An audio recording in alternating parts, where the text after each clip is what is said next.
औज़ुबिल्लाहि मिनश्शैतानिर्रजीम बिस्मिल्लाहिर्रहमानिर्रहीम अल्लाहुम्मा सल्लि अला मुहम्मद व आले मुहम्मद। गुज़श्ता वीडियो में हमने ज़िक्र किया है कि गुस्ल की वाजिब गुस्ल की 6 किस्में हैं और जनाबत में हमने तफसील बताई है कि जनाबत 2 चीज़ों से वाजिब होगा। आज ज़िक्र करेंगे गुस्ल का तरीका क्या है। गुस्ल का तरीका यह है कि या आप गुस्ल तरतीबी करेंगे या आप इर्तमासी करेंगे। गुस्ल तरतीबी आप जैसे नल के नीचे नहा रहे हैं, फव्वारा है या लोटे से या डोल से या इन चीज़ों से, मसलन थोड़ा सा पानी है उससे आप उठा के अपने ऊपर डाल रहे हैं, गुस्ल कर रहे हैं, या मसलन के शावर के नीचे नहा रहे हैं, ये तमाम गुस्ल तरतीबी होंगे। तरतीबी गुस्ल का तरीका यह है कि आप जिस्म को पाक करेंगे। जिस्म को पाक करने के बाद आप नियत करेंगे और नियत करने के बाद आपने सर को धोना है गर्दन समेत। सर को धोएंगे, फवारे के नीचे हैं या पानी ऊपर डाल रहे हैं, जिस सूरत में भी नहा रहे हैं, सर को गर्दन समेत धोएंगे, यकीन हो जाए कि धुल गया है।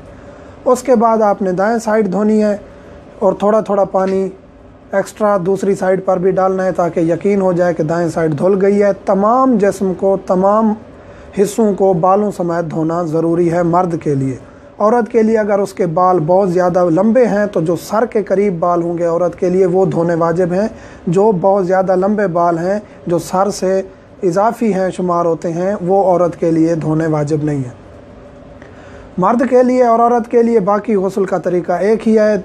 सर धोएंगे गर्दन समेत, फिर दाएं साइड, फिर बाएं साइड, और जब ये मुकम्मल हो जाएगा तो आपका गुस्ल दुरुस्त होगा। इसे गुस्ल तरतीबी कहते हैं। पहले नियत करेंगे, नियत करके आप गुस्ल शुरू करेंगे। जिस्म पाक करने के बाद नियत करके आपने गुस्ल करना है। गुस्ल के लिए भी वही जो हमने वज़ू की शरात बताई हैं कि पानी भी पाक होना चाहिए, पानी मुबाह होना चाहिए, गस्बी नहीं होना चाहिए, और आपने जो गुस्ल करना है वो मुज़ाफ़ पानी भी नहीं होना चाहिए।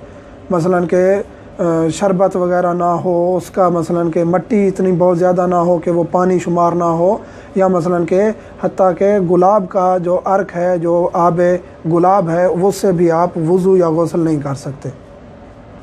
ये था तरतीबी का तरीका। गुस्ल तरतीबी यही तरीका है जो मैंने अर्ज़ किया है। एक और सवाल होता है कभी कभी कि हम शावर के नीचे ठहर जाएं और नियत कर लें कि अब हम सर धुल रहा है, हमारा दाईं साइड धुल रही है, और हम शावर के नीचे ठहरे रहें या थोड़ी सी जिस्म को हरकत दे लें वहीं, तो ऐसा नहीं है। आप सर को धोएंगे पहले यकीनी तौर पर, फिर आप दाएं साइड को धोएंगे यकीनी तौर पर, फिर आप बाएं साइड को धोएंगे। सर को धोना अलहदा ज़रूरी है। उसके बाद इर्तमासी है। गुस्ल इर्तमासी, मसलन आप दरिया में नहा रहे हैं, चश्मे में, नहर में, ट्यूबवेल में, या इन चीज़ों में जहाँ पानी बहुत ज़्यादा जमा होता है, जारी पानी है, यहाँ आप नहाना चाहते हैं, गुस्ल करना चाहते हैं, तो तरीका वही है। जिस्म को पाक करेंगे, नियत करेंगे, और नियत करने के बाद आपने इस तरह डुबकी लगानी है कि आपका तमाम जिस्म पानी के अंदर चला जाए। सर समेत, पाँव समेत तमाम जिस्म पानी के अंदर चला जाए, तो जो ही आप निकलेंगे आपका गुस्ल हो चुका होगा। आप उसके बाद पाक और साफ़ हैं, आपका गुस्ल तमाम हो जाएगा।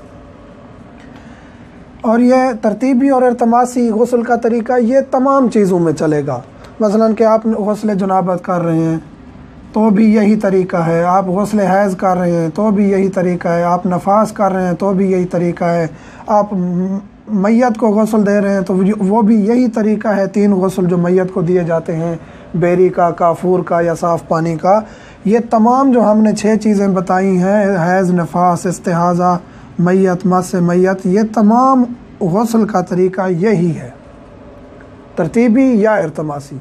कोई और तरीका नहीं है। तमाम जो भी गुस्ल वाजिब हो, मर्द पर, औरत पर, मैयत को गुस्ल दे रहे हैं, तो तमाम का तरीका यही है। या आप तरतीबी करेंगे या आप इर्तमासी करेंगे। मज़ीद अगर सवालात हैं मोमिनीन के इसके बारे में या गुज़श्ता वीडियोज़ के बारे में, जो भी सवालात हैं, व्हाट्सएप नंबर हाज़िर खिदमत है। हम इंशाअल्लाह कुछ देर में, 1 दिन में, आधे दिन में सवालात का जवाब देने की कोशिश करेंगे। वल्हम्दुलिल्लाहि रब्बिल